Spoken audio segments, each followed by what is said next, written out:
मीराबाई से संतुष्टि सीखो। मीराबाई, कल हमने सुना कि गिरधर लाल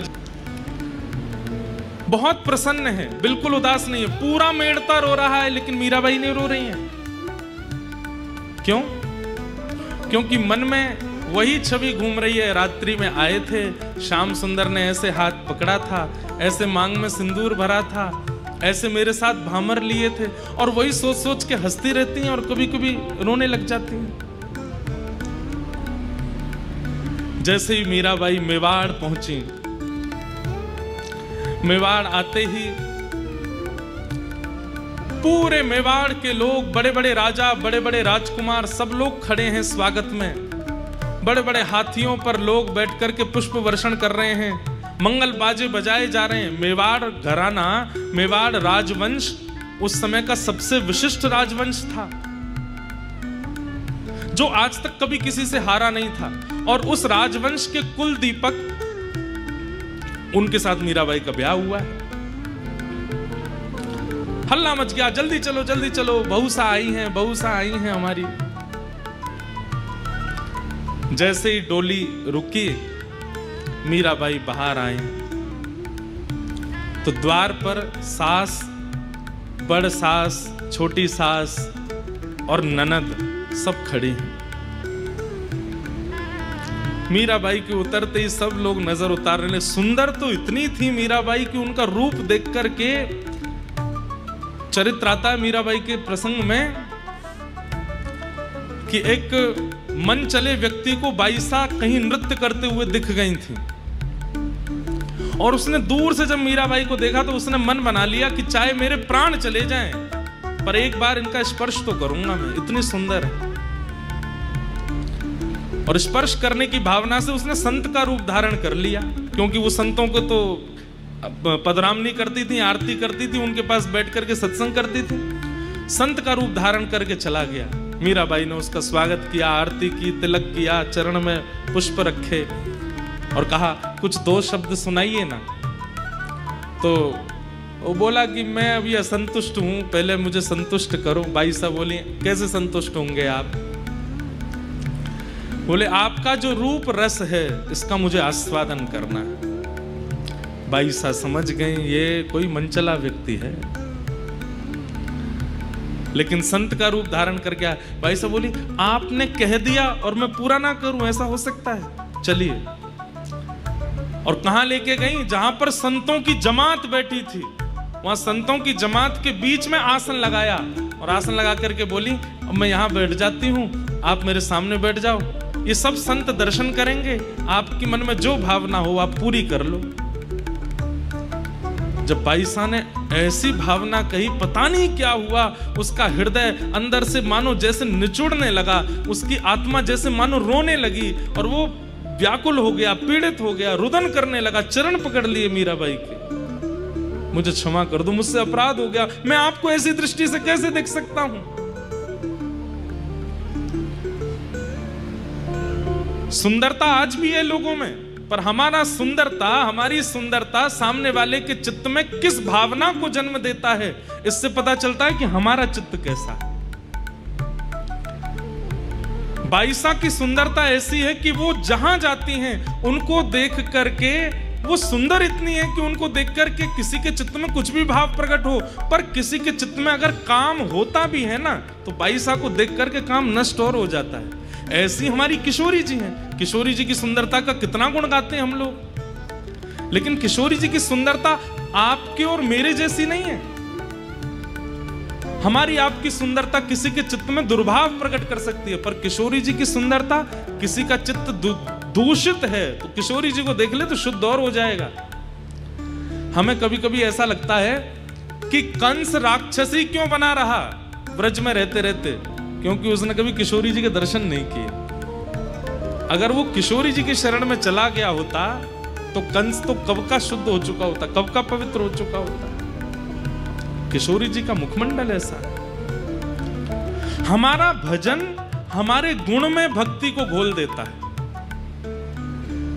अगर कोई बहुत सुंदर है, बला का सुंदर है, और वो भजनानंदी अगर बन जाए ना तो नित्य उसका भजन ऐसा हो जाएगा कि उसकी सुंदरता फिर किसी के चित्त में दुर्भाव को नहीं प्रकट करेगी, उसकी सुंदरता चित्त में कृष्ण को ही प्रकट करेगी। मीराबाई बहुत सुंदर है। बाईसा जैसे ही आई, ननद और सास वो तो बावली हो गई, इतनी सुंदर। अरे मोती लाओ, हीरे लाओ, जवाहरात लाओ, उनसे नजर उतारें अपनी भाभी सा की। राजा कुंवर भोजराज सब लोग उनको सराहना करने लगे, इतनी सुंदर तुम्हारी पत्नी है, कितने भाग्य हैं तुम्हारे।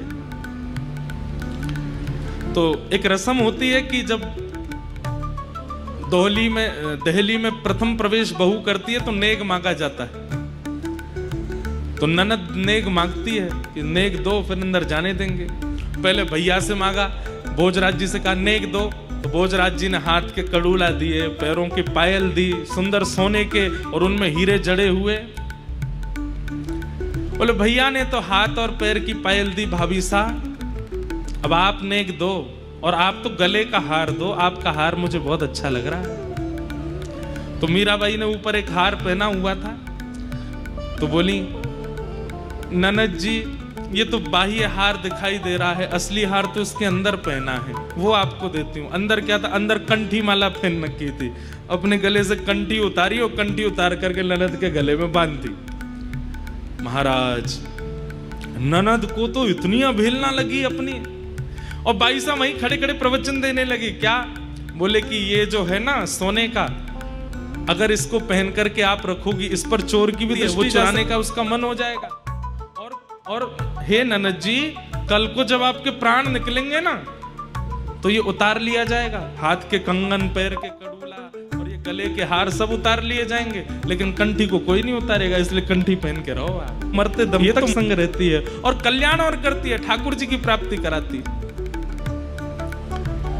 उतार करके पकड़ के फेंक दी। बोले ये तो पहला दिन है इनके आने का, आप जानती हैं आप कहां आई हैं? ये मेवाड़ है, ये मेड़ता में पहनते होंगे लकड़ियां, मेड़ता में पहनते होंगे कंठी आदि, हमारे यहां कोई नहीं पहनता है, ऐसे ऐसे रत्न हैं, अभी तो आप आई हैं, देखिएगा भीतर। अरे नहीं देना तो मना कर दीजिए, ये लकड़ियां मत पहनाइए मेरे गले में।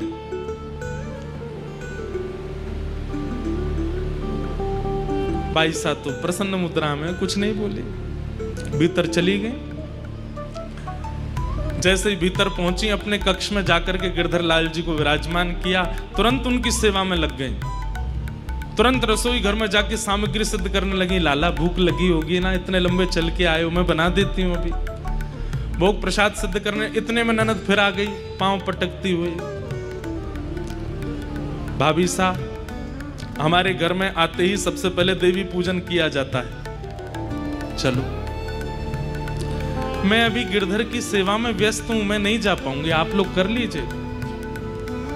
अब तो ननद कान पकड़ करके चीखने लगी, राम राम राम राम, ये कैसी भाभी आई हैं हमारे घर? घर आते ही देवी पूजन को नहीं जा रही, हमारी कुल देवी को पूजने नहीं जा रही, मना कर रही हैं। माँ से जाके कहा, बोले कि माँ भाभी तो स्पष्ट मना करती है, मैं नहीं आऊंगी, मैं गिरधर की सेवा में हूं। बोले कौन गिरधर? कुंवर भोज राजा गए, बोले वो उनके ठाकुर जी हैं, वो उनकी सेवा करेंगे। बंधुओं देखिए,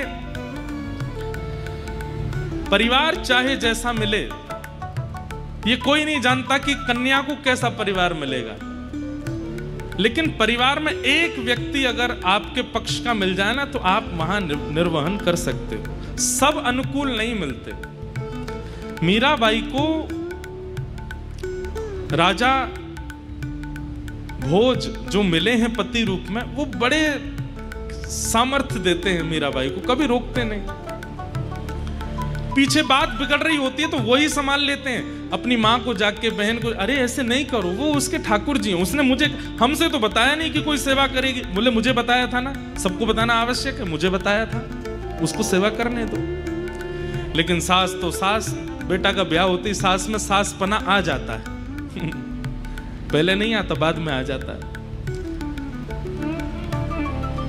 मना कर दिया था कि नहीं आ पाऊंगी, तो फिर भेजा। बोले तू जा और बोल कि मेरी आज्ञा है, देवी पूजा के लिए आना पड़ेगा अभी इसी वक्त। यहाँ बाई साहब खीर परोस नहीं है ठाकुर जी को। ननद फिर से आई, बोले कि माँ ने आज्ञा की है, आपको चलना पड़ेगा।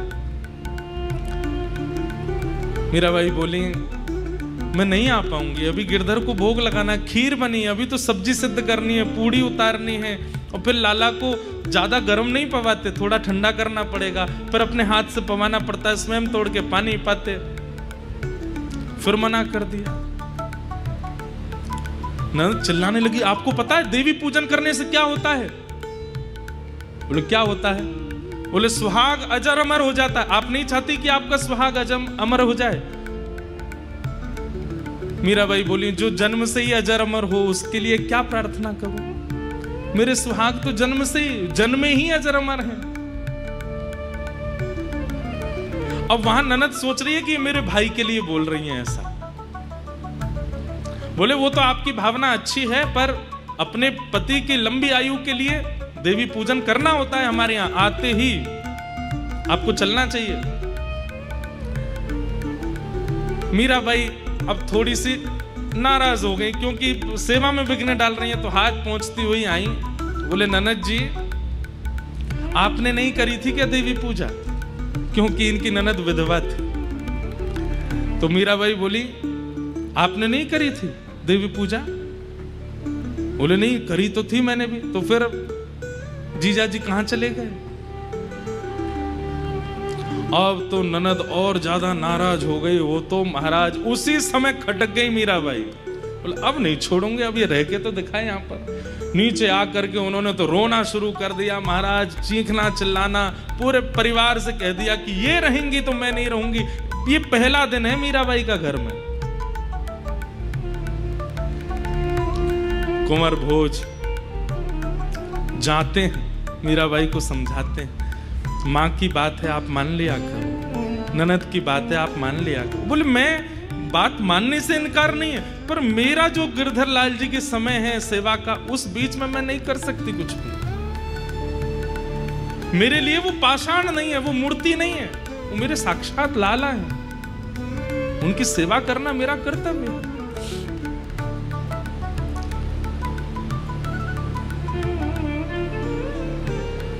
पैसा रहती है, लेकिन यहां तो सब विपरीत भाव में आ गए। एक दिन राजा कुंवर भोज ने मीराबाई से कहा कि आप इतनी सेवा करती हैं, इतना ठाकुर जी का भाव रखती हैं, मैं जब भी आपको देखता हूं, आपको देखते ही मेरे चित्त में पता नहीं कैसे अनायास प्रेम बढ़ने लगता है। मैं चाहता हूं कि आप मुझे कुछ दर्शन कराओ, मुझे कुछ अनुभव कराओ। आपको अनुभव होते होंगे, मुझे भी अनुभव करा दीजिए। तो मीराबाई बोली मैं आपको कुछ दिखाती हूं। आज तक नहीं दिखाया, आज दिखाती हूं। बोले क्या? तो मीराबाई एक संदूक लेकर के आई, और वो संदूक खोल करके जैसे ही उसमें से रत्न प्रकट किए। प्राचीन राजाओं को रत्नों की भी पहचान होती थी, ये कैसा हीरा है, ये कैसे नग है, ये कैसा सोना है। और उस समय में राजस्थान में मेवाड़ राजघराने से ज्यादा संपत्ति किसी के पास नहीं थी। एक प्रकार से मीराबाई का जो विवाह हुआ ना, वो इसलिए भी हुआ था क्योंकि मेड़ता पर इतनी शक्ति नहीं थी, और उस समय आक्रांताओं का आक्रमण हो रहा था। तो मीराबाई का विवाह मेवाड़ में हो जाएगा, तो उससे हम लोगों को सुरक्षा मिल जाएगी। तो एक प्रकार से कहीं ना कहीं मेवाड़ के लोगों में मन में यह आता था कि हमने तो मेड़ता के ऊपर कृपा की है मीराबाई को लेकर के। आज मीराबाई ने एक संदूक खोली, और उस संदूक में से जैसे ही रत्न आभूषण सब बाहर निकाल के रखे, उन रत्नों को देखकर के राजा भोज के आंखें खुली रह गई। ये कैसे रत्न है, ये कैसा हीरा है, ये कैसे स्वर्ण, ये ऐसे मैंने पहले कभी नहीं देखे। और जहां तक मैं जानता हूं, सबसे ज्यादा संपत्ति हमारे घराने में, और हमारे घर में भी ऐसी संपत्ति नहीं है। ये एक हीरा, एक नग भी यदि विक्रय किया जाए तो हमारी पूरी संपत्ति के समान होगा। कहां से मिले आपको? भाई साहब बोली जिस दिन आप बारात लेके आए थे ना, उसी रात्रि में द्वारिकाधीश बारात लेकर के आए थे, और तब मेरी सासू मां देवकी मैया ने ये मुझे पहनाए थे। मीराबाई बोलती हैं और सब लोगों को वो स्वप्न जैसा लगता है। वो देवकी मैया को सास ही बोलती हैं, यशोदा मैया को बड़ सास ही बोलती हैं। बोले मेरी सासू माँ देवकी जी ने मुझे पहनाए थे, गले में ये हार पहनाया था, हाथ में ये कंगन पहनाया था, पैर में ये पाजेब पहनाई थी, और ये जो कौंधनी है ना, ये तो द्वारिकाधीश ने ही पहनाई थी। आज राजा भोज के मन में किंचित जो अविश्वास जैसा था, उनको लगता था शायद इनका थोड़ा दिमागी स्तरी ऐसा ही है, इसलिए ऐसे बोलती रहती है। लेकिन आज उन नगों को देख करके, उन आभूषणों को देख करके राजा भोज के मन में भी आया कि ये सामान्य नहीं है, ये संसार की रचना तो नहीं है जो ये दिखा रही है। और मीराबाई इतनी प्रसन्न, थोड़ा सूंघ के देखो इनमें से सुगंधी कैसी है। यहाँ राजा भोज जैसे ही उसको सूंघने लगते हैं, तभी उनको सघन वन दिखने लगता है, वृंदावन का अनुभव होने लगता है, यमुना जी के दर्शन होने लगते हैं, श्री गिरिराज जी दिखने लगते हैं, राधा राधा नाम उच्चारण करके संत समाज नृत्य करता हुआ दिखाई देने लगता है। ऐसी सुगंधी। राजा भोज समझ गए ये सामान्य नहीं, नेत्र सजल हो गए। राजा भोज बोले मैं आपसे बहुत प्रसन्न हूं, मुझे आज पूर्ण विश्वास हो गया कि ये सचल हैं और ये आपको स्वीकार कर चुके हैं। मैं आपसे बस इतना कहना चाहता हूं कि आप मुझसे कुछ मांग लीजिए, मैं आपकी कुछ सेवा करना चाहता हूं। मीराबाई इतना प्रेम कर ही इसीलिए रही थी कि उनको एक अपना काम बनवाना था, और तुरंत मीराबाई बोली तो मेरा एक काम है वो आप कर दीजिए। बोले क्या? आपके मेवाड़ घराने में कहीं भी मंदिर नहीं है, आपके पूरे राजभवन में कहीं भी संतों के आगमन कीर्तन कथा का कोई स्थान नहीं है। हमारी एक ही प्रार्थना है, आप देना चाहते हैं तो केवल ये दे दीजिए कि राजभवन के अंदर ठाकुर जी का दिव्य मंदिर बने, उसमें ठाकुर जी विराजमान हो, और संत वैष्णव कथा प्रेमियों को वहां आने से कोई रोक टोक ना। बस इतना कर दीजिए। मैं सत्संग के बिना नहीं रह सकती, यहाँ सब कुछ ठीक है, मैं ताने सह लूंगी सास के, ननद के, सब लोगों को, मुझे सब मंजूर है, पर उन तानों के विपरीत में औषधि रूप में मुझे कथा सुननी है, उसके लिए आप एक मंदिर बनवा दीजिए। कुंवर भोज बोले देवी ये तो आप ऐसा कह रही हो कि खीर में से चीनी निकालूं, कैसे निकलेगी, ये कैसे होगा? बोले और कुछ नहीं चाहिए मुझे। कुंवर भोज भी सोचे कि इन्होंने एक ही चीज तो मांगी है जैसे तैसे, ये भी मैं नहीं कर पाया तो कैसे होगा। सब विपरीत हो गए हैं, और राजा कुंवर भोज ने मेवाड़ घराने के भीतर एक 4 भुजानाथ मंदिर बनवाया, ऐसे ऐसे रत्न लगवाए। मीराबाई जैसे बोलती हैं वैसी उसकी आकृति, एक द्वार बना है जहां से संतों को आवागमन में कोई रोक टोक नहीं है। रसिक आएंगे, संत आएंगे, वैष्णव आएंगे, कथा कीर्तन सब प्रारंभ। घर के सब लोग विपरीत हो गए, लेकिन पति साथ में खड़ा है इसलिए कोई कुछ नहीं कर पाया। लेकिन हमारे ठाकुर जी को अनुकूलता ज्यादा अच्छी लगती नहीं। भक्त बहुत रिलैक्स हो ना, तो ठाकुर जी को लगती है अरे इतना आराम कैसे फरमा रहा है, कुछ तो करो। और राजा भोज एक युद्ध में गए थे, और वहां युद्ध में एक बाण उनको ऐसा लगा जिसके कारण पूरे शरीर में रोग फैल गया। वैद्यों ने कहा अब तो इनकी सेवा करो, ये कभी भी अपने प्राण त्याग सकते। ननद तो द्वार से बोलती आई तुमने देवी पूजा नहीं की, देखो आज मेरे भैया की क्या हालत हो गई, मरणासन अवस्था में है। भोज राजा बोले मुझे और कहीं चिकित्सा के लिए नहीं जाना, मुझे मेरे कक्ष में छोड़ दो, मीरा को मेरे पास छोड़ दो, मैं उसे देखता रहूंगा, वो मुझसे बात करती रहेगी, बस मुझे यही चाहिए। मीराबाई लाल जी की सेवा करती हैं, चरणामृत पिलाती हैं, भोग लगाती हैं, भोग पवाती हैं, आसन पर बस लेटे हैं भोज राजा। एक दिन आया जिस दिन उनको अनुभव हुआ कि बस आज मेरे प्राण चले जाएंगे। आज पहली बार मीराबाई का स्पर्श किया, हाथ पकड़ लिया, आप यहीं बैठो, आपने मुझसे एक बात मांगी थी मैंने पूरी की, अब मैं आपसे कुछ मांगू?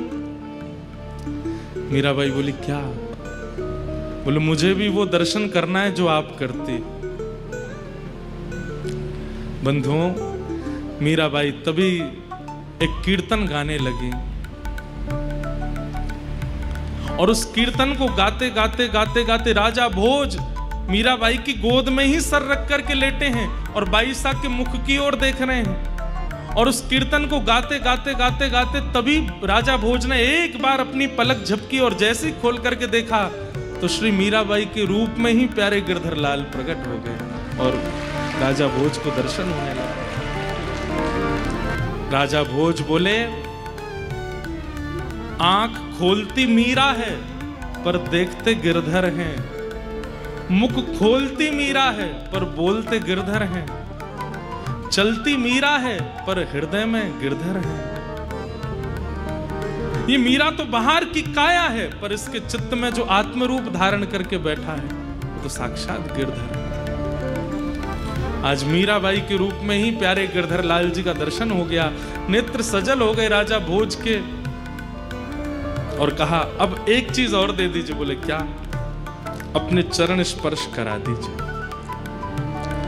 मीराबाई बोली ये आज्ञा तो मैं नहीं दे सकती। बोले नहीं, बस और कुछ नहीं चाहिए, बस अपने चरण स्पर्श करा दीजिए एक बार।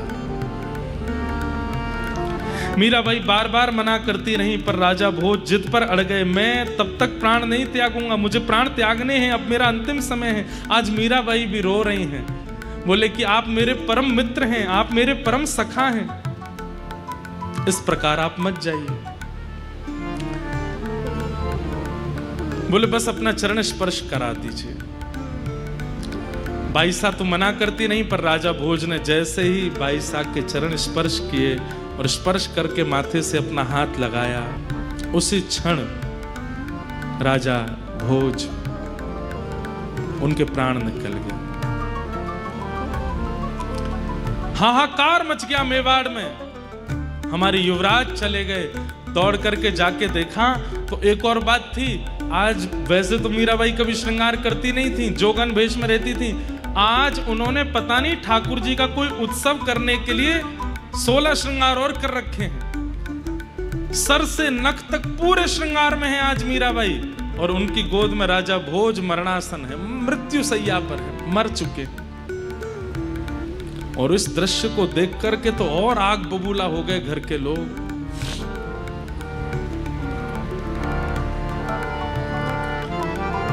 सब लोगों ने मीराबाई का हाथ पकड़ा, बैठाओ इनको, कलश डालो, इनके मांग का सिंदूर मिटाओ। मीराबाई खड़ी हो गई। बोले कि सिंदूर उसका मिटाइएगा जिसका ना हो कोई, मेरा तो है, मेरे तो सामने खड़े, मैं सिंदूर नहीं हटाऊंगी, मैं चूड़ियां नहीं तोड़ूंगी।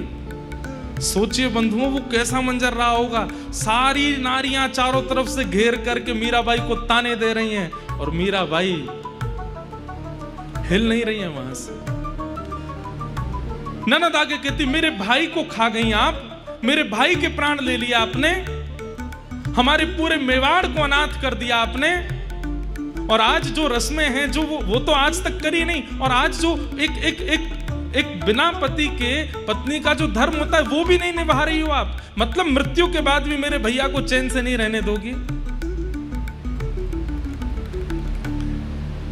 मीराबाई कहती हैं ये पूरी दुनिया नहीं जानती है लेकिन आपके भैया जानते थे कि मेरा विवाह उनसे केवल मेवाड़ में आने के लिए हुआ था, कि वे चाहते थे कि मैं मेवाड़ आऊं, मेरे गिरधर मेवाड़ आवे।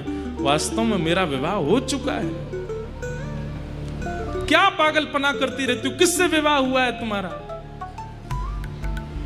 मेरे तो गिरधर गोपाल दूसरो न कोई, मेरे तो गिरधर गोपाल दूसरो न कोई, मेरे तो गिरधर गोपाल दूसरो न कोई, मेरे तो गिरधर गोपाल दूसरो न कोई। जाके सिर मूर मुकुट मेरो पति सोए, जाके सिर मूर मुकुट मेरो पति सोए,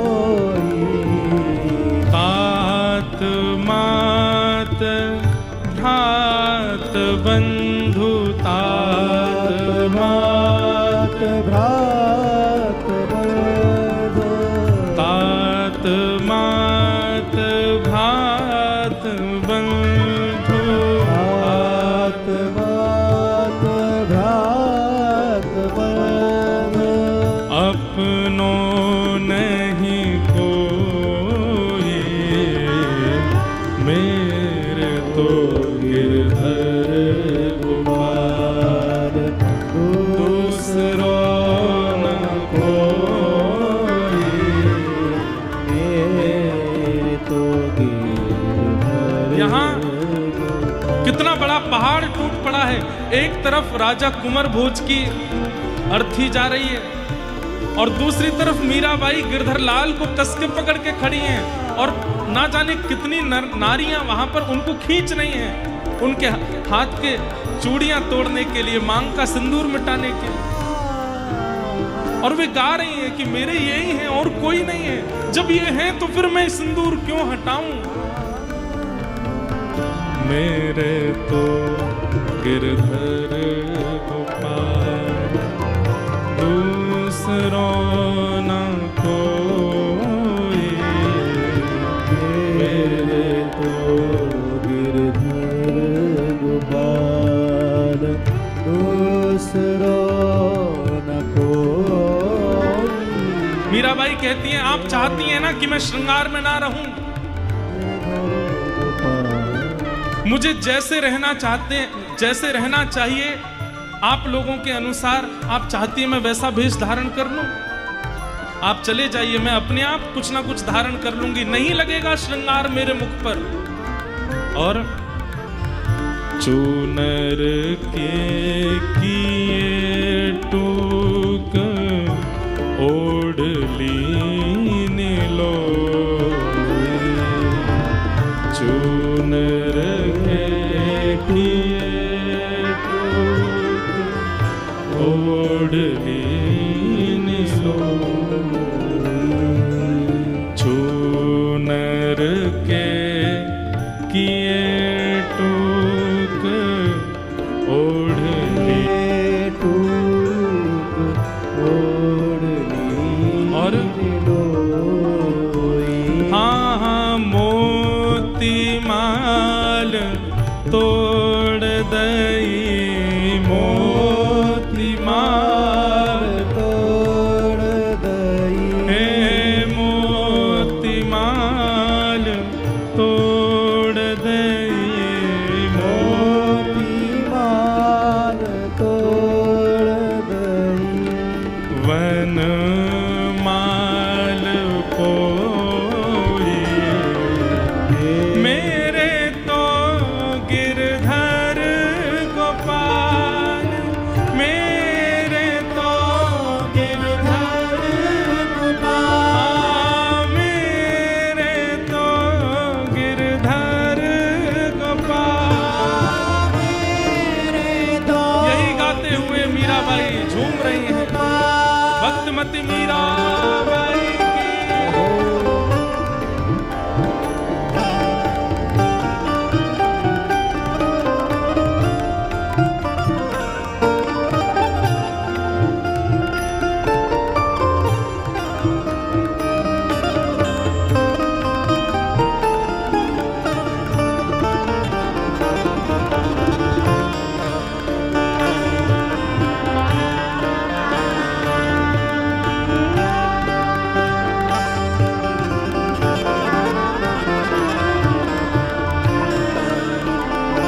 अपने राजकीय वस्त्रों का त्याग कर दिया।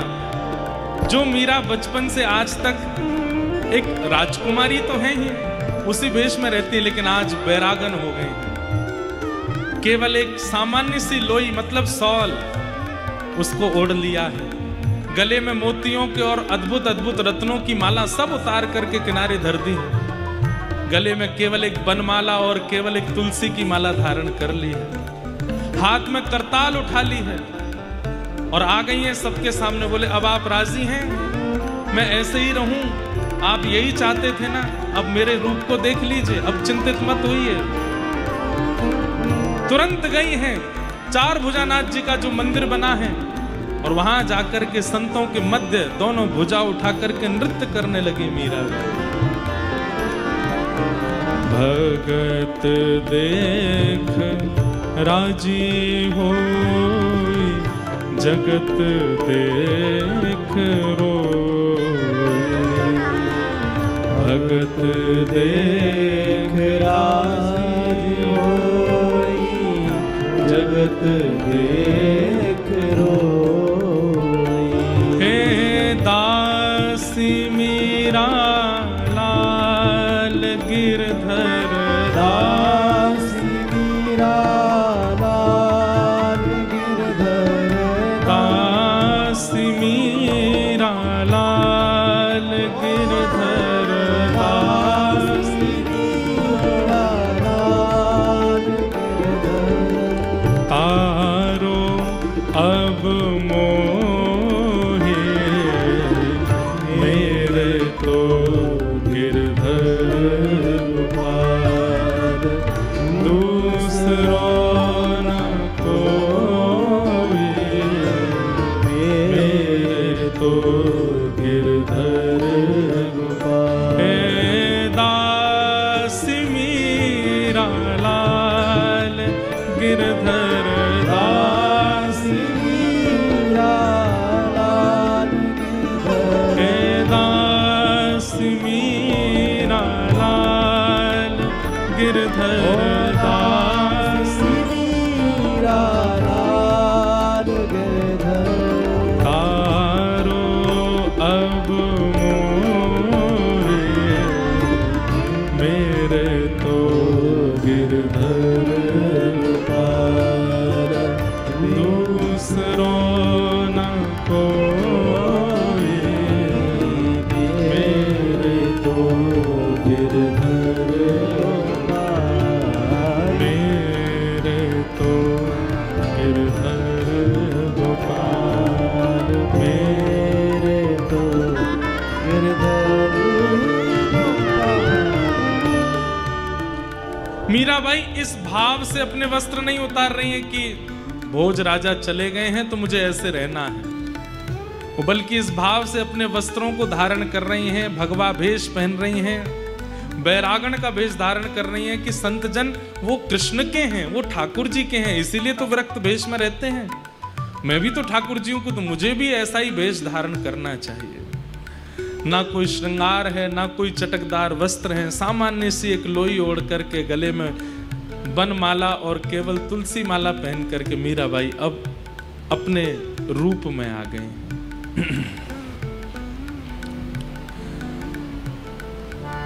मेवाड़ का राजा बना दिया गया है कुंवर भोजराज के छोटे भाई को, जिसे सब राणा कह करके बुलाते हैं।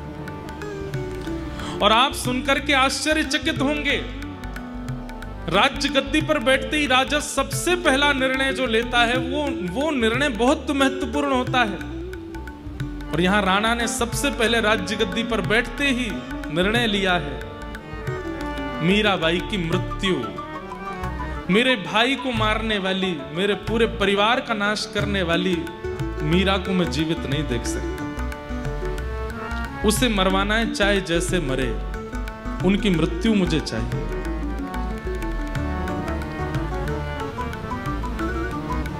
नियम बना लिया और सबसे पहले अपने सेवकों को आज्ञा की, हमारे यहां एक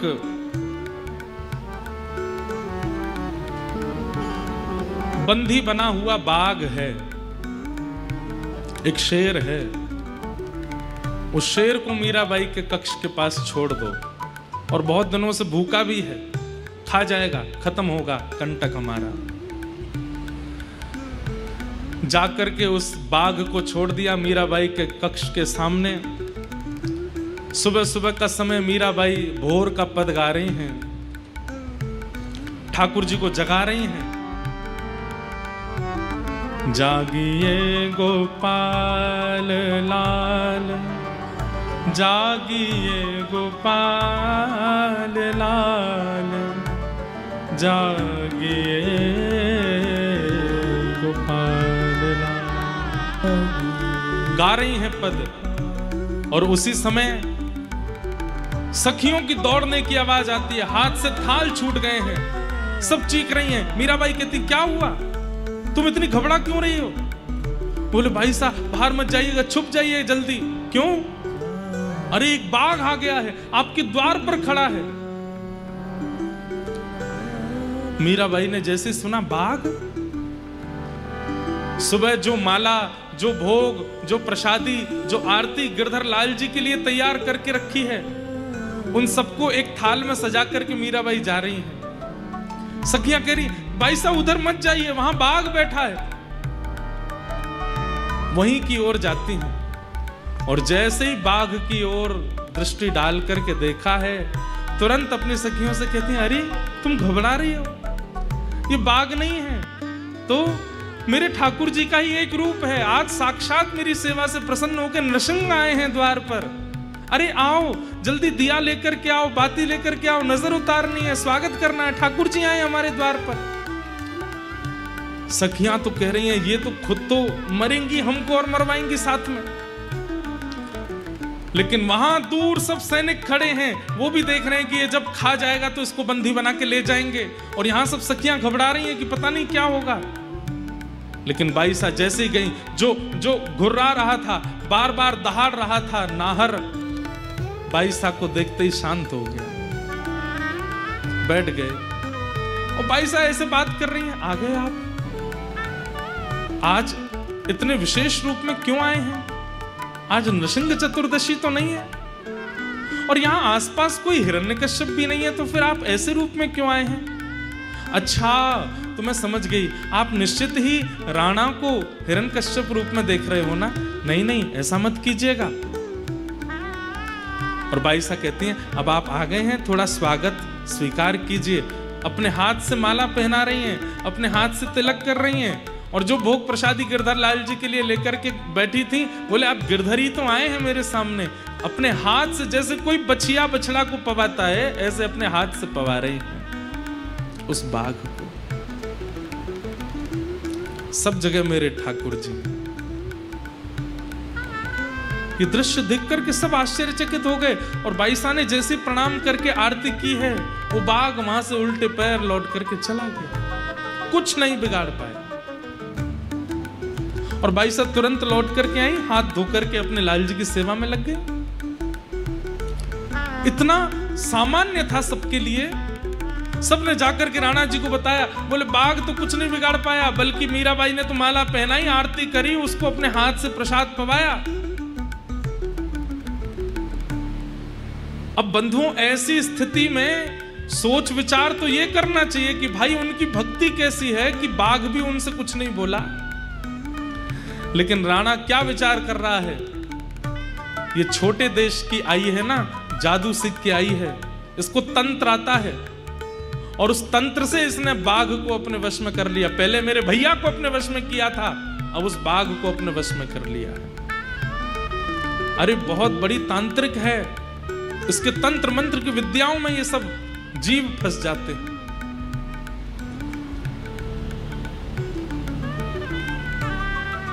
तंत्र मंत्र जीवों पर काम करेगा, पर ऐसे बड़े तांत्रिकों को नष्ट करने के लिए मेरे पास दूसरा उपाय भी है। और दूसरा उपाय क्या है? हमारे राजभवन के पिछले द्वार में एक भूत बंगला है, उसके सामने से भी कोई निकल जाता है तो रात में उसको पीड़ा हो जाती है, 2-4 दिन में मृत्यु भूत चढ़ जाते हैं उसके ऊपर। मीराबाई को कैसे भी करके उस भवन में पहुंचा दो, उस कक्ष में पहुंचा दो। बाईसा को लेकर के उस भूतिया भवन में लेकर के गए, जहां पर अनेक पिशाच, अनेक भूत प्रेत आदि सब होंगे। और ये कहकर के गए कि हमारे राजभवन में एक ठाकुर जी की मूर्ति है, हमें समझ नहीं आ रहा है इनकी प्रतिष्ठा कैसे करें। भाई साहब बोली मुझे दिखाओ कहाँ है, तो लेकर के गए, बोले ये इस कक्ष में अंदर। बोला आप भी चलो, हम तो आ रहे हैं, आप जाओ भीतर। जैसे ही भाई साहब भीतर गई, बाहर से द्वार बंद कर दिए, अंदर अंधेरा, तभी दिखे खूब सारी प्रेत आत्माएं वहां पर विचरण कर रही थी। भाई साहब तुरंत वहीं बैठ गए और वहीं बैठ करके कीर्तन करना प्रारंभ किया। अंदर से चीखने की आवाज आ रही है और बाहर खड़े खड़े राणा और सब लोग नाच रहे हैं, बोले कि अब ये मर जाएगी, अब नहीं बचेगी। लेकिन वो चीख मीराबाई नहीं रही हैं, वो प्रेत चीख रहे थे। क्यों? कीर्तन भजन सुन के वो सब मुक्त हो करके जा रहे थे। अब तो ऐसी स्थिति हो गई, वो प्रेत जा जा करके और प्रेतों को लेकर के आए, बोले अपनी मुक्ति चाहते हो तो चलो उस भवन में, वहां मीराबाई कीर्तन कर रही है। और मीराबाई के कीर्तन सुनकर के जितने प्रेत थे सब प्रणाम करके मुक्त होके वहां से प्रस्थान कर गए। थोड़ी देर बाद जब चीखें आनी बंद हो गई तो राणा ने कहा द्वार खोल के देखो, उसका शव ले आओ अंदर से, नीला पड़ गया होगा। जैसे द्वार खोला, मीराबाई हाथ जोड़ते हुए भीतर से बाहर निकली। राणा आदि भग गए, बोले यही प्रेतनी बन गई है, अब तो हमें लगता है इसी के अंदर प्रेत आ गया। बोले नहीं नहीं, मैं प्रेत नहीं बनी हूं, वो जितने थे वो सब चले गए, उनके उद्धार नहीं हुआ था। मुझे अंदर ठाकुर जी तो कहीं मिले नहीं, पर वो सब प्रेत थे, तो मैंने सोचा क्या करें, कीर्तन करके सबको मुक्त कर दिया। अब भी राणा ने ये नहीं सोचा कि इनके भजन में कितना बल है। वो अब भी क्या सोच रहा है, इतनी बड़ी तंत्र विद्या जानती है कि प्रेतों को भी अपने वश में कर लेती है।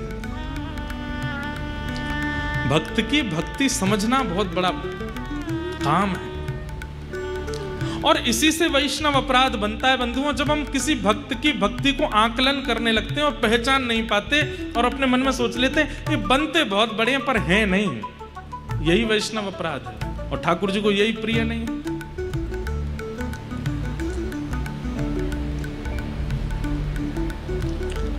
लेकिन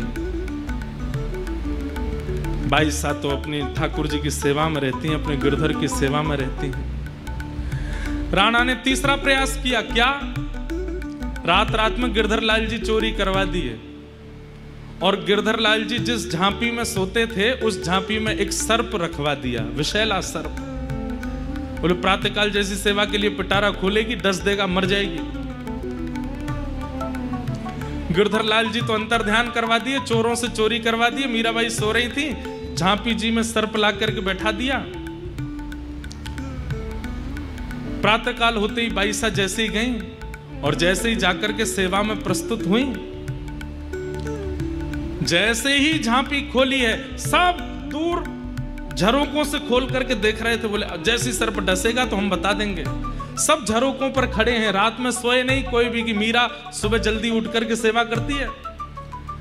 जैसे ही बाईसा ने झांपी खोली, झांपी खोल करके वस्त्र हटाया, झरोकों से सब देख रहे थे, सर्प अंतर्ध्यान गिरधर लाल जी प्रकट हो गए वहां पर। गिरधर लाल जो राणा क्रम करता जा रहा है, हर क्रम में लोग भक्त होते जा रहे हैं।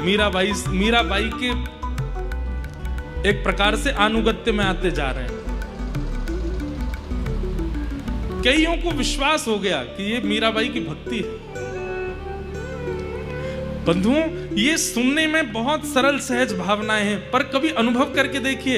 एक अकेली लड़की जिसके ना माँ है ना पिता है साथ में, एक पति थे वो भी चले गए और कोई साथ में नहीं है समर्थन देने वाला सेवा में, पर निडर अपनी भक्ति पर विश्वास, अपने गुरु पर विश्वास करके मीराबाई जैसे दांतों के बीच में जीव ऐसे रह रही हैं मेवाड़ में। कई बालक आते हैं, कईयों के पत्र आते हैं मेरे पास में। एक बालक आज सुबह मिलने का क्रम था, तो एक बालक आया, रोने लगा। बोले महाराज जी मेरे परिवार वाले 3 दिन से मुझसे बात नहीं कर रहे। मैंने कहा क्यों? बोले मैं कथा में आता हूं इसलिए।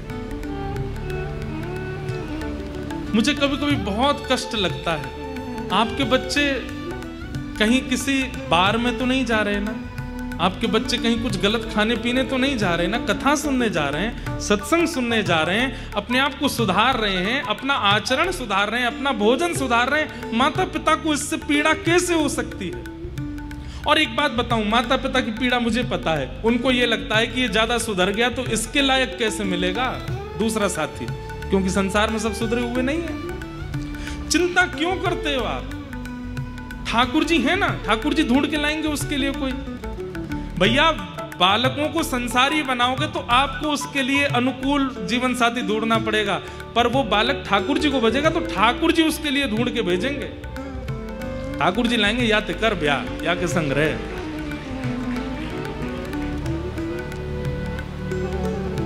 क्यों इतनी चिंता बन जाती है?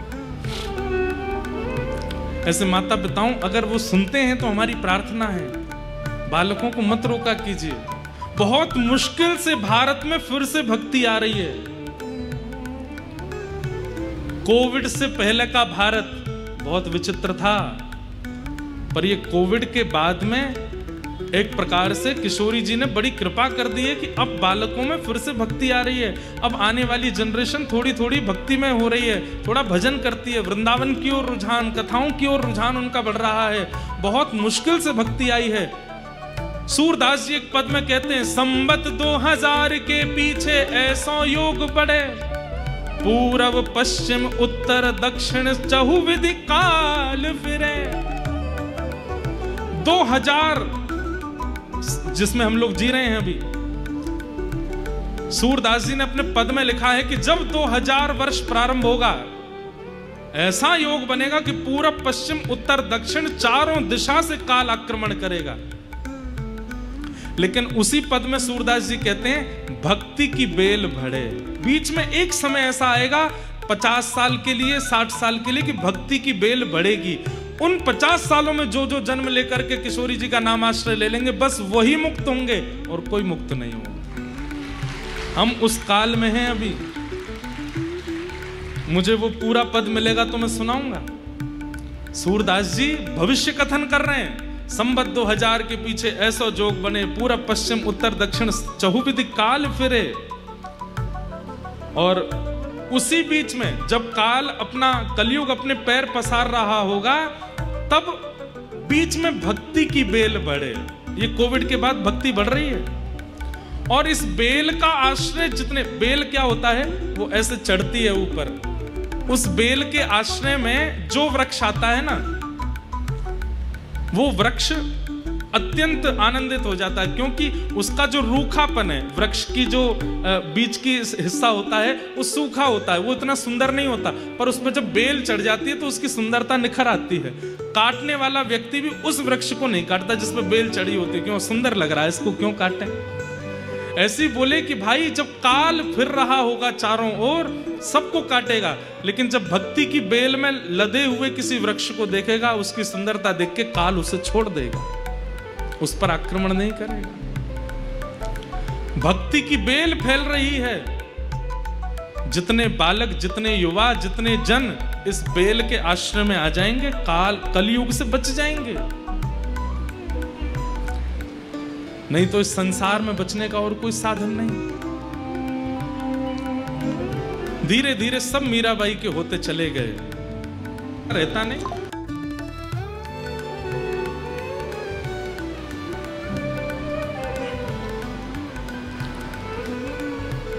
अंतिम प्रयास किया राणा ने। क्या प्रयास तो अनेक करने थे, पर इस प्रयास के बाद मीराबाई चली गई वहां से। और वो प्रयास क्या था? एक वैद्य को बुलाया और वैद्य से कहा, कोई ऐसा विष है जिसकी एक बूंद जीभ पे जाती व्यक्ति मर जाए? बोले महाराज है, लेकर के आओ। लेकर के विष आए, स्वर्ण के पात्र में रख करके, और अपने कुछ सैनिकों से कहा तिलक फोटा लगा करके तैयार होके, जैसे मीरा के भक्त घूमते हैं वैसे ही बन करके जाओ, और उससे कहना जगन्नाथपुरी से जगन्नाथ भगवान का चरणामृत आया है, ले लो।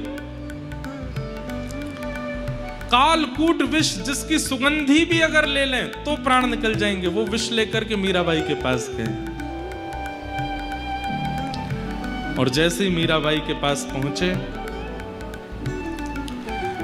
बाई साहब अपने ठाकुर जी की सेवा कर रही थी, किसी ने कहा, बोले जगन्नाथ भगवान का चरणामृत आया है, ले लीजिए। भाई साहब तुरंत उठ करके गई, बोले अरे चरणामृत रो नेम हमारो, ये तो नियम है मेरा कि चरणामृत और प्रसाद कहीं से भी आता सबसे पहले मीराबाई लेती, उसमें विलंब नहीं करती। और ये नियम भी है, किसी भी तीर्थ का, धाम का, कहीं का भी प्रसाद आवे, प्रसाद आते ही उसको स्वीकार करना, उसको तुरंत पाना चाहिए, तुरंत खोलो पालो।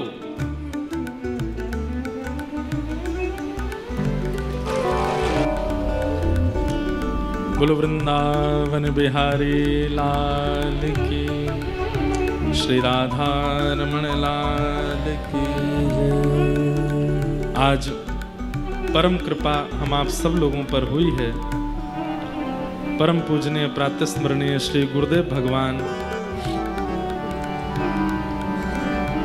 करो मन नंद नदन को करो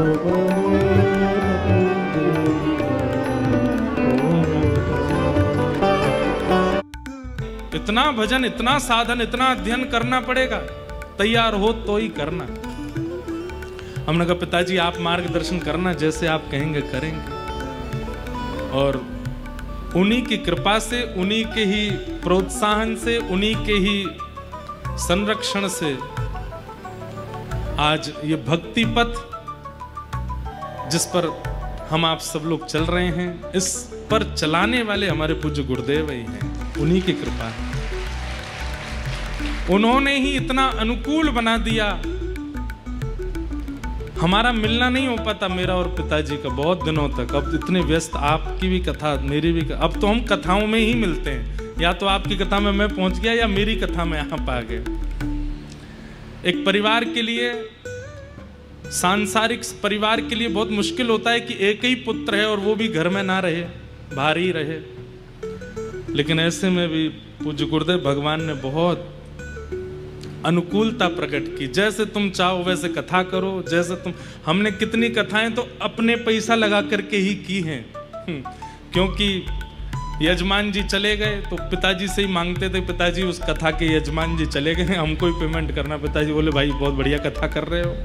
लेकिन कभी ऐसे नहीं कहा। प्रारंभिक समय में बहुत कुछ सहा, देखा। पूज्य पिताजी ने बहुत अनुकूलता प्रकट की। बंधुओं, जिस व्यक्ति के कारण या जिस संबंधी के कारण आप ठाकुर जी के समीप पहुंचे हो ना, उस व्यक्ति को ठाकुर जी से कम मत मानना। वो ठाकुर जी ही हैं, उनके चरण पकड़। तो हमारे एक प्रकार से गिरधर लाल जी आप यहाँ देखते हैं, हमारे ठाकुर जी ही गिरधर लाल जी सचल रूप में विराजमान हैं। उन्हें हम बारंबार प्रणाम करते हैं। मीराबाई का चरित्र चल रहा है। पूज्य गुरुदेव भगवान को भी संभवतः पता तो नहीं है, पर गत वर्ष यहाँ वचन दिया था कि मीरा चरित्र सुनाएंगे। तो श्रीमद् भागवत के संपुट के साथ मीरा चरित्र चल रहा है। तो मीराबाई का भी चरित्र कह रहे हैं। और फिर आज नंदोत्सव भी है। 22 जैसे ही वृंदावन पहुंचेंगे तो फिर हम नंदोत्सव मनाएंगे। तो राणा ने एक वैद्य को बुलाया और वैद्य को बुला करके कहा, बंधुओं आप इस प्रसंग से क्या समझ रहे हैं? ठाकुर जी के भजन में और ठाकुर जी की सेवा के प्रति विश्वास में कितनी क्षमता है। अरे शेर सामने आया, मीराबाई ने आरती कर दी, माला पहना दी, सुनने में बहुत आसान लगा। हमारे आगे जो विदेशी वो होते हैं ना, क्या बोलते हैं उनको, डॉग्स। देसी आ जाएं तो हम इतना नहीं, विदेशी आ जाएं तो हम डर के मारे भाग जाते हैं। सामने शेर आ जाए और उसको माला पहना रहे हैं। इतना विश्वास तो भजन से ही प्रकट हो सकता है।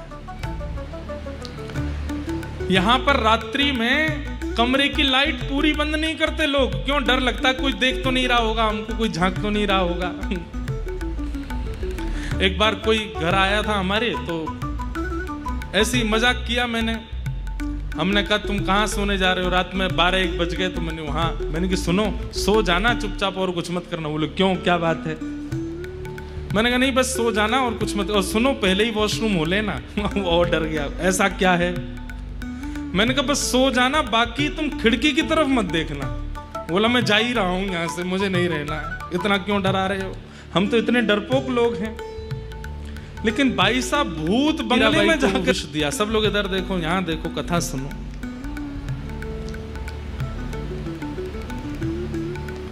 उतने में ही ननद जो देख रही थी उसको, उसके सामने ही सब होता था। आज पता नहीं उसके मन में क्या आया, दौड़ करके गई और बाईसा का हाथ पकड़ लिया। इसको मत पीना, जहर है। मैं जान गई हूं, मेरे दिव्य चक्षु खुल गए हैं। भाभी सा, आप जिस दिन पहले दिन आई, आपने मुझे कंठी पहनाई, मैंने उसी दिन उतार दी थी। परंतु आज मेरे चित्त को यह अनुभव हो गया है कि आप सामान्य नहीं, आपका भजन बल अतीत है। मैं वो कंठी ढूंढ करके लाई हूं जो मैंने ही फेंक दी थी, आज आपसे कह रही हूं मुझे पहना दो। मीराबाई ने आज वही कंठी पहना दी अपनी ननद को। और फिर उसके बाद ननद बोली, अब आप ये विष मत पियो। मीराबाई बोली, बताते समय सैनिकों ने कहा था जगन्नाथ जी का चरणामृत है। अब जिस प्रकार रसगुल्ला का नाम लेते ही रसगुल्ला के प्रेमी के जीभ पे पानी आ जाता है, समोसा का नाम लेते ही उसको चाहने वाले के मन में इच्छा प्रकट हो जाती है, अब भगवत चरणामृत नाम लेते ही मेरे मन में भावना प्रकट हो चुकी है। अब मेरी जिह्वा व्याकुल हो रही है चरणामृत को लेने की। अब तुम भले ही कहो ये विष है, पर मेरा मन तो हो रहा है कि मैं इसे ग्रहण कर लूं, धारण कर लूं। ननद रोने लगी, चरण पकड़ ली, नहीं भाभी साहब मुझे क्षमा कर दो, ये विष है, इसको मत पीना। बोले अब मैं नहीं पीऊंगी तो जैसे एक व्यसनी तड़पता है व्यसन के लिए, मेरी जिह्वा तड़प रही है इसको पान करने के लिए। जगन्नाथ जी का चरणामृत मैं कैसे छोड़ूं, तुम बैठी रहो, कुछ नहीं होगा। और लेकर के प्याला जैसे मुख से लगाया, पान कर लिया। कहते हैं ज्यों ज्यों घूंट ले रही हैं मीराबाई, त्यों त्यों उनके दिव्य रूप का तेज बढ़ रहा है, घट नहीं रहा है। और जैसे ही विष का पान किया है, रूप देख करके ननद ने तो उनको उसी समय गुरु बना लिया। कंठी तो पहना दी, अभी मेरी गुरु। कुछ नहीं हुआ मीराबाई को। तुरंत अपना मुख प्रक्षालन करके हाथ धो करके बैठ गई सेवा करने के लिए गिरधरलाल जी की। ननद अब दौड़ करके राणा जी के पास गई और जाके बोली, भैया मैं आपके चरण पकड़ती हूं, ये भाभी सामान्य नहीं है हमारी, इतना सब कुछ आपने किया, ये सब जगह से जीवित बच गई हैं, ये कोई तंत्र नहीं है, ये कोई मंत्र नहीं है, मैंने प्रत्यक्ष देखा है, ये उनकी भक्ति है। राणा बोले, आज विष गया है, उसको पी के मरेगी वो। बोले मैं लेकर के आई हूं पात्र साथ में, पी लिया है, कुछ नहीं हुआ उनको। ननद तो सुधर गई, लेकिन राणा अब भी नहीं सुधरा। कई लोग ऐसे होते हैं, वो भक्ति के प्रगाढ़ रूप को देखने के बाद भी उनके चित्त में कुछ नहीं परिवर्तन होता। कितने लोग ऐसे कथा में आते हैं, खूब कथा सुनते हैं, लेकिन फिर भी उनका चित्त परिवर्तित नहीं होता। हमारे पूज्य नाना जी कहते थे, बोले भैया करंट निकला है तो सारे बल्ब जलेंगे, लेकिन जो फ्यूज होगा वो ही नहीं जलेगा। जो अंदर से ही फ्यूज बैठा है वो नहीं जल सकता। मीराबाई की भक्ति के करंट से पूरा मेवाड़ प्रज्वलित होने लगा, लेकिन राणा अभी भी प्रज्वलित नहीं है, फ्यूज है भीतर से। मतलब इतना पाप है उसकी आत्मा और चित्त में कि वो मीराबाई को सन्मुख देखने के बाद भी उस पर कोई असर नहीं हो रहा।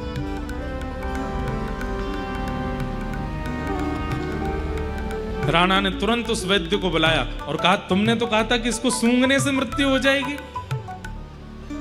वैद्य ने आके कहा, इसमें तो बहुत विष था, कहां गया सारा? बोले सब पी गई मीरा, पचा गई। महाराज मैं आपके आगे हाथ जोड़ करके कहता हूं, ये सामान्य नहीं है, ये वास्तविक कालकूट विष है। ऐसा विष पूरे ब्रह्मांड में नहीं है। ये महादेव के द्वारा पान किए गए विष से थोड़ा ही कम होगा। ऐसे कैसे कोई जीवित रह सकता है इसको पी के?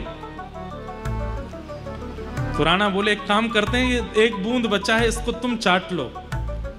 अगर तुमको कुछ नहीं हुआ तो तुम्हें मान जाऊंगा कि ये विष नकली था, और तुम्हें कुछ हो गया तो मान जाएंगे कि असली था। वैद्य बोला, मतलब अगर चाट के मैं नहीं मरा तो आप मार दोगे, और चाट के मर गया तो मरना ही है, मतलब दोनों तरफ से मुझे मरना है। बोले हाँ यही समझो। ये एक बूंद लेकर के अगर तुम नहीं मरे तो मान जाएंगे कि विष नकली था, तो तुम्हें हम मारेंगे, और इस विष का पान करते ही मर गए तो समझ जाएंगे कि असली है। निश्चित ही मीरा में ही कोई कमाल होगा। वैद्य समझ गया कि मेरी मृत्यु तो निश्चित है, बिना चाटे क्यों प्रस्तुत करता रहूं। अरे मीरा ने मुख लगाया है इस पात्र को, उनका प्रसाद बन चुका है ये, इसको पान करके मेरी मृत्यु हो जाए, कम से कम अधोगति तो नहीं होगी। और उस एक बूंद विष को जैसे ही वैद्य ने अपने जिह्वा पर धारण किया, पूरा शरीर कंपायमान होने लगा, नील पड़ गया, मुख से झाग निकल पड़े और वैद्य की मृत्यु हो गई। वैद्य तो मरा, और उस वैद्य के शव को उसके घर पहुंचाया। छोटे छोटे बच्चे थे उस वैद्य के, उन सब ने जैसे ही सुना कि मीरा के लिए विष बनाया था हमारे पिताजी ने, मीरा तो नहीं मरी लेकिन एक बूंद पी के हमारे पिताजी मर गए। वो सब बालक अपनी माँ के साथ गए और मीराबाई के कक्ष के द्वार पर जाकर के रोने लगे, अपने पति को रख दिया सामने। मीराबाई सेवा में थी, तुरंत पूछी ये रोने की आवाज क्यों आ रही है। दौड़ करके बाहर गई तो देखा तो एक पत्नी अपने पति को गोद में ली और छोटे छोटे बच्चे हाथ जोड़ करके रो रहे हैं, मीराबाई से प्रार्थना कर रहे हैं हमारे पिताजी वापस भेज दो, हमारे घर में और कोई नहीं है। मीराबाई बोली इनकी मृत्यु हुई कैसे। तब ननद ने आके पूरा सच्चाई बताई, आपके लिए विष बनाया था, आपको तो कुछ हुआ नहीं, उसकी एक बूंद भैया ने इसको पिला दी जानने के लिए कि विष असली है कि नहीं, इनकी मृत्यु हो गई। मीराबाई गई अपने ठाकुर जी के सामने और अपने ठाकुर जी से जाके कहती हैं,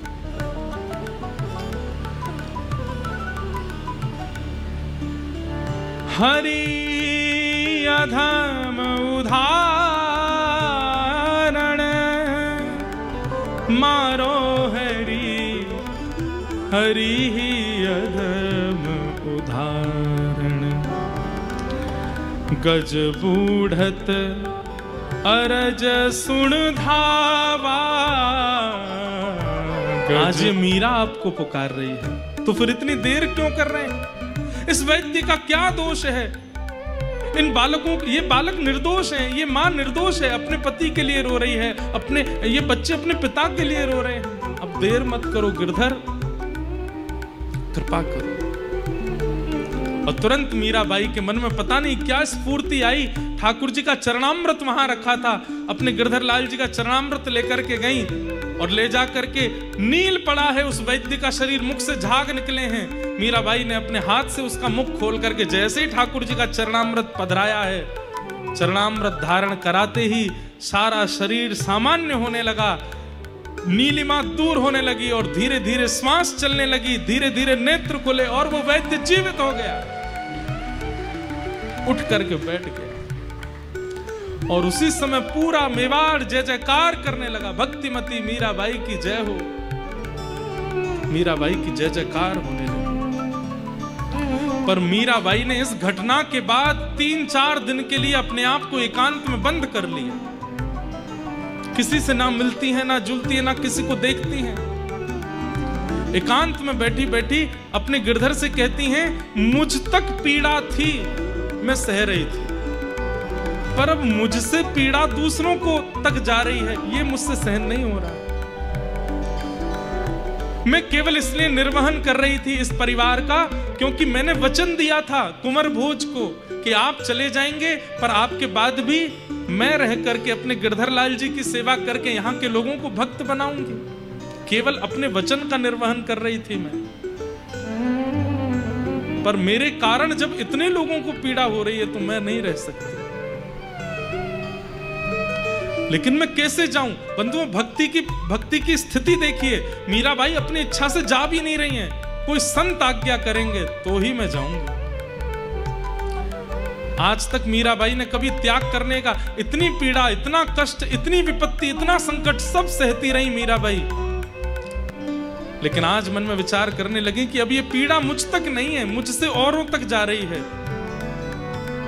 अब मैं क्या करूं। तब मीराबाई ने गोस्वामी तुलसीदास जी को पत्र लिखा और अपनी सारी स्थिति लिख करके बताई, मुझे क्या करना चाहिए ऐसी परिस्थिति में। राणा दिन प्रतिदिन कुछ ना कुछ करते हैं, मैं क्या करूं।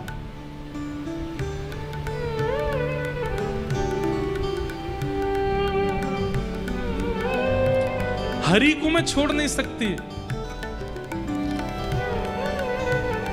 अपना वचन निर्वहन मुझे करना है, आप आज्ञा करें मैं क्या करूं। गोस्वामी तुलसीदास जी ने एक चौपाई लिख करके भेजी मीराबाई को और कहा कि जाके ही अनाराम वही देही तजिए ताहि कोटि वैरि सम यद्यपि परम सने। गोस्वामी जी ने स्पष्ट लिख दिया, जिसके हृदय में हमारे आराध्य नहीं बैठे हों, ध्यान से सुनिएगा, जिसके हृदय में हमारे आराध्य नहीं बैठे हैं, उसी एक करोड़ों वैरियों के समान, अपने करोड़ों दुश्मनों के समान उसको जानिए जो आपके समान भक्ति नहीं करता है, जो आपके ठाकुर को नहीं मानता, आपके आराध्य को नहीं मानता, आपकी भक्ति में बाधक बनता है, आपके साथ कभी वृंदावन की स्मृति नहीं करता, वृंदावन का नाम, कथा का नाम, आदि आदियों का नाम सुन करके चिढ़ जाता है और आपके ऊपर आक्षेप करने लगता है। इस प्रकार के व्यक्तियों को 100 दुश्मन के समान मानिए। जाके ही न राम वैदेही तजिए ताहि कोटि वैरिसम, करोड़ों वैरियों के समान उसको तुरंत त्याग दो, चाहे वो कितना भी अपना क्यों ना हो, उसको छोड़ दो। प्रयास किए आपने, 2, 3, 4 बार प्रयास किए, उन प्रयासों से भी उसके हृदय में अगर भक्ति नहीं हो रही है, आपको तुरंत वहां से चले जाना चाहिए। गोस्वामी जी ने पद लिख करके भेज दिया। मीराबाई ने उसके बाद एक क्षण भी विचार नहीं किया, अपने गिरधर लाल जी को गोद में लिया, सब गिरधर लाल जी की सामग्री लेकर के, और मीराबाई ने मेवाड़ का त्याग कर दिया। कहते हैं बंधुओं, मेवाड़ का त्याग करते ही भुखमरी हो गई मेवाड़ में, वर्षा नहीं हुई, अनाज होने बंद हो गए, खेती बाड़ी होनी बंद हो गई, और मीराबाई छोड़ करके चली गई। और पहले तो मीराबाई मेड़ता गई हैं, आज मेड़ता में सब नाच रहे हैं, आज मेड़ता में आनंद हो रहा है, क्योंकि विवाह के बाद पहली बार मीराबाई आज लौट करके वर्षों बाद आ रही है। मेवाड़ में संतों की जमात लगी है, सब नाच रहे हैं, गा रहे हैं, उत्सव मना रहे हैं, मीराबाई आ रही। मीराबाई आई, कुछ दिन वहां रही, और उसके बाद में अब सोच लिया कि अब मेरी गति ना तो अपने घर है ना परायों के घर है, मेरा स्थान तो केवल वृंदावन है। और भक्तिमती मीराबाई निकल पड़ी वृंदावन की ओर। इतनी आयु हो जाने के बाद मीराबाई पहली बार आज वृंदावन जा रही हैं। कहते हैं मीराबाई 5 कदम चलती हैं और वृंदावन पूछती हैं सखियों से कितना दूर रह गया, कहती हैं अभी तो इतना 100 कोश दूर है वृंदावन। वो सुनते ही बेहोश हो जाती हैं, बोले मुझे विश्वास नहीं हो रहा कि मैं वृंदावन जा रही हूँ, मैं अपने ससुराल जा रही हूँ, अपने प्रियतम के पास जा रही हूँ। फिर होश में आती हैं, फिर नाचते गाते चलने लगती हैं, फिर पूछती हैं कितनी दूर वृंदावन, बोले बस अब तो इतनी दूर रह गया, फिर मूर्छित होकर गिर पड़ती हैं। ऐसे मीराबाई पहली बार वृंदावन जा रही हैं। लागे वृंदावन नीको आली माने, लागे वृंदावन नीको, लागे वृंदावन नीको आली माने, लागे वृंदावन। गाइए भाव से, वृंदावन नीको लागे, वृंदावन नीको आली माने, लागे वृंदावन आने, लागे वृंदावन नीको आली माने,